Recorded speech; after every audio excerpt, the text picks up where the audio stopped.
ఇప్పుడున్న పరిస్థితుల్లో ORR to RRR మధ్యలో ఇన్వెస్ట్ చేసిన వాళ్ళు 100% జాక్పాట్ కొడతారండి. అంటే అది 5 years పడుతుందా 10 years పడుతుందా అనేది వెయిటింగ్ పీరియడ్ ఉంటుంది. కానీ ఎందుకు అంటున్నానంటే హైదరాబాద్ ని 3 సెక్టార్లుగా డివైడ్ చేయొచ్చు. ఒకటి ఏంటంటే డెవలప్డ్ సెక్టార్, అంటే ఓఆర్ఆర్ లోపల ఉన్నదంతా కూడా డెవలప్డ్ సెక్టార్.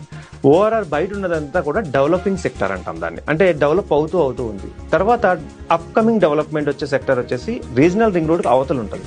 సో ఇది డెవలపింగ్ సెక్టార్ లో ఎప్పుడైనా మనం ప్రైస్ పెట్టి, అంటే ఎంత ప్రైస్ పెట్టి కొన్నా కూడా దానికి రిటర్న్స్ చాలా బాగా వస్తాయి. బికాజ్ డెవలపింగ్ లో ఉన్నప్పుడు మాత్రమే రిటర్న్స్ బాగా వస్తాయి. ఇప్పుడున్న పరిస్థితుల్లో ఓఆర్ఆర్ టు ఆర్ఆర్ఆర్ మధ్యలో ఇన్వెస్ట్ చేసిన వాళ్ళు 100% జాక్పాట్ కొడతారండి. అంటే అది 5 years పడుతుందా 10 years పడుతుందా అనేది వెయిటింగ్ పీరియడ్ ఉంటుంది. కానీ ఎందుకు అంటున్నానంటే హైదరాబాద్ ని 3 సెక్టార్లుగా డివైడ్ చేయొచ్చు. ఒకటి ఏంటంటే డెవలప్డ్ సెక్టార్, అంటే ఓఆర్ఆర్ లోపల ఉన్నదంతా కూడా డెవలప్డ్ సెక్టార్. ఓఆర్ఆర్ బయట ఉన్నదంతా కూడా డెవలపింగ్ సెక్టార్ అంటాం దాన్ని. అంటే డెవలప్ అవుతూ ఉంది. తర్వాత అప్కమింగ్ డెవలప్మెంట్ వచ్చే సెక్టార్ వచ్చేసి రీజనల్